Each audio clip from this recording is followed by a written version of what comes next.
क्या आपने कभी सोचा है कि दुनिया की सबसे ऊंची चोटी पर खड़ा होना कैसा लगता होगा, जहां हर सांस एक मौत के साथ एक समझौता होती है और एक छोटी सी गलती इंसान की जान ले सकती है। आज की कहानी है माउंट एवरेस्ट की और उस खौफनाक तूफान की जिसने 1996 में कई क्लाइंबर्स की जिंदगी हमेशा के लिए बदल दी। ये कहानी रॉब हॉल के जीवन की एक सच्ची कहानी है, जिन्होंने व्यावसायिक तौर पर कई लोगों को एवरेस्ट के शिखर तक सही सलामत पहुंचाया था। 1996 में रॉब हॉल और उनकी टीम एडवेंचर कंसल्टेंट्स के सफर के ऊपर आधारित है। कहानी की शुरुआत में रॉब हॉल और उनकी टीम को दिखाया जाता है, जो न्यूजीलैंड के एयरपोर्ट पर इकट्ठा हुए हैं। सभी एक दूसरे से बड़ी खुशी से मिलते हैं। रॉब की पत्नी भी उन्हें छोड़ने आती हैं। यहाँ से वह नेपाल की फ्लाइट पकड़ते हैं। 30 मार्च को सभी नेपाल पहुँच गए। वहाँ पहुँचते ही सभी एक होटल में रुके, जहाँ रॉब सभी को एक दूसरे से इंट्रोड्यूस करते हैं। एंडी हैरिस, जो कि उनका दूसरा गाइड है, बेक वेदर और यासुका नाम्बा, जिन्होंने 7 में से 6 शिखरों की चढ़ाई पूरी कर ली थी। रॉब सभी को बताते हैं कि इतनी ऊंचाई पर इंसान का क्या हाल होता है और किस तरह शरीर दम तोड़ने लगता है। सभी ने 10 मई तक एवरेस्ट के शिखर तक पहुंचने का फैसला किया। अगले दिन पूरी टीम हेलीकॉप्टर से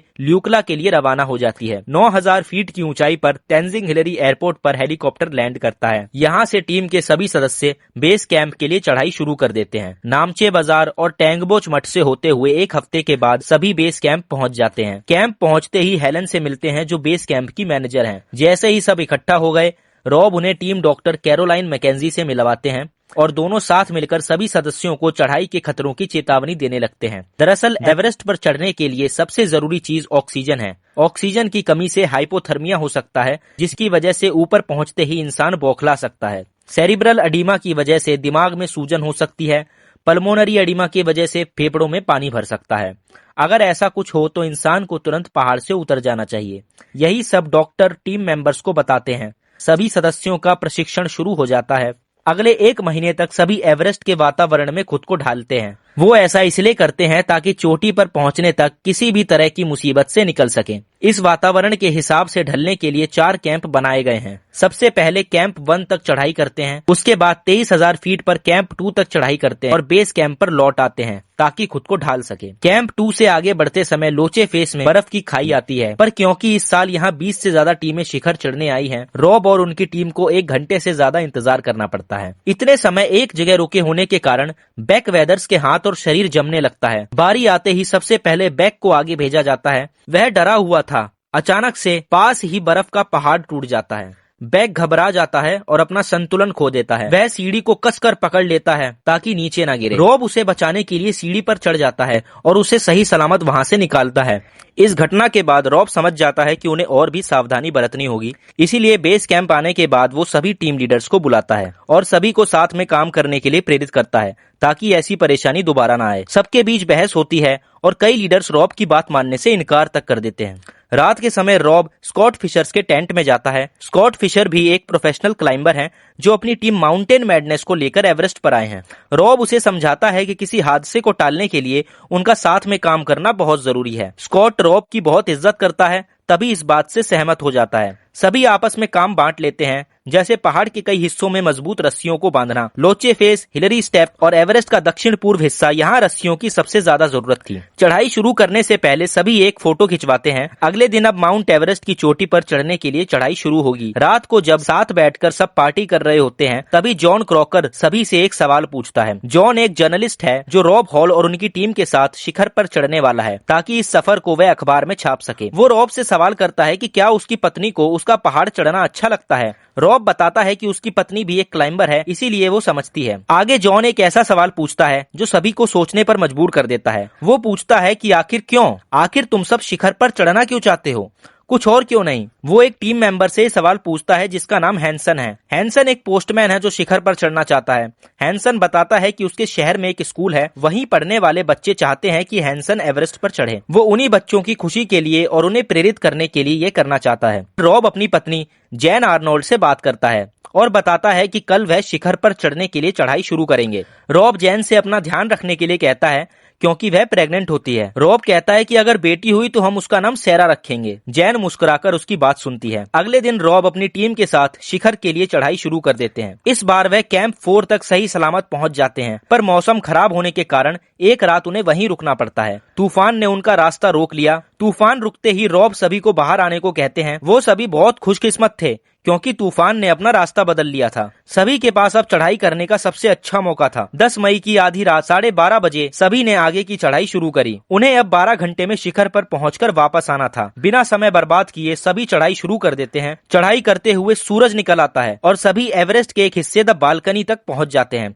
जिसकी ऊंचाई लगभग 27,600 फीट है। यहाँ पहुँचते ही बैक वेदर्स को कुछ परेशानी हो जाती है। दरअसल उसे दिखना बंद हो जाता है। रॉब उसे वापस जाने को कहता है, पर बैक हिम्मत नहीं हारता और वापस जाने से मना कर देता है। रॉब उसे वहीं बैठाकर आगे बढ़ जाता है। वहीं रॉब की टीम दक्षिण पूर्व हिस्से तक पहुंच जाती है, पर वहां पहुंचकर वह चौंक जाते हैं क्योंकि वहां कोई रस्सी बंधी ही नहीं थी। इतनी ऊंचाई पर पहुंचकर हैंसन को सांस लेने में दिक्कत होने लगती है। रॉब उसे हिम्मत रखने को कहता है और बताता है कि इस बार वो उसे शिखर तक पहुंचा देगा, क्योंकि हैंसन पहले भी एक बार कोशिश कर चुका था, पर उसकी हालत खराब होने के कारण वो शिखर तक नहीं पहुंच पाया था। एंडी हैरिस सबके साथ दक्षिण पूर्व हिस्से में रस्सियां बांधने लगता है। इस काम में देरी होने के कारण वहां भीड़ जमा हो जाती है।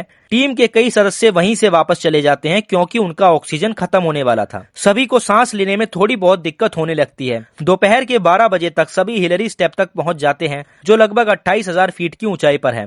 ये वही जगह है जहां 1953 में एडमंड हिलरी और टेंजिंग नोर्गे ने सबसे पहला कदम रखा था और एवरेस्ट पर चढ़ने वाले सबसे पहले इंसान बने थे। हिलरी स्टेप पार करते ही सभी चैन की सांस लेते हैं। अब वे दुनिया की सबसे ऊंची चोटी पर खड़े थे। सभी खुशी से झूम उठते हैं, अपने अपने देश के झंडे शिखर पर लगाने लगते हैं और यादगार के तौर पर फोटो खींचने लगते हैं। सभी ने अपना सपना पूरा कर लिया। थोड़ी देर बाद सभी वापस नीचे उतरने लगे। इसी बीच स्कॉट फिशर भी चोटी पर पहुंच गए। स्कॉट मजाक में कहते हैं कि इस साल जीत उनकी टीम की हुई है। दोनों मुस्कुराने लगते हैं।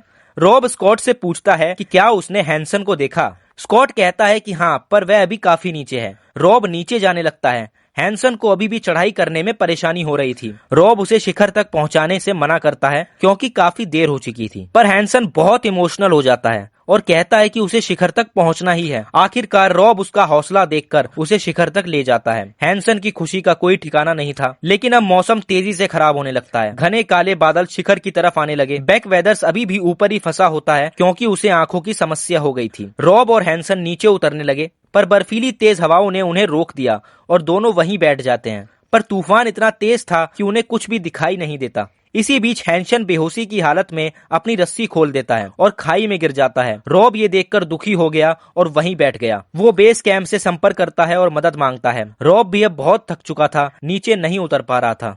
एंडी हैरिस उसकी मदद के लिए वापस ऊपर जाता है और उसे ऑक्सीजन देता है, पर दोनों की हालत इतनी खराब हो चुकी थी कि वो नीचे नहीं उतर सकते थे। अगली सुबह एंडी हैरिस भी अनजाने में खाई में गिर जाता है।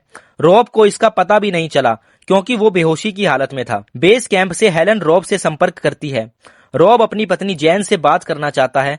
हेलन उसकी बात जैन से करवाती है। जैन अंदर से बहुत डरी हुई थी, लेकिन फिर भी रॉब को हिम्मत रखने के लिए कहती है। जैन उसे हौसला देती है कि जल्दी ही उस तक मदद पहुंचा दी जाएगी। जैन से बात करके रॉब के अंदर थोड़ी हिम्मत आती है।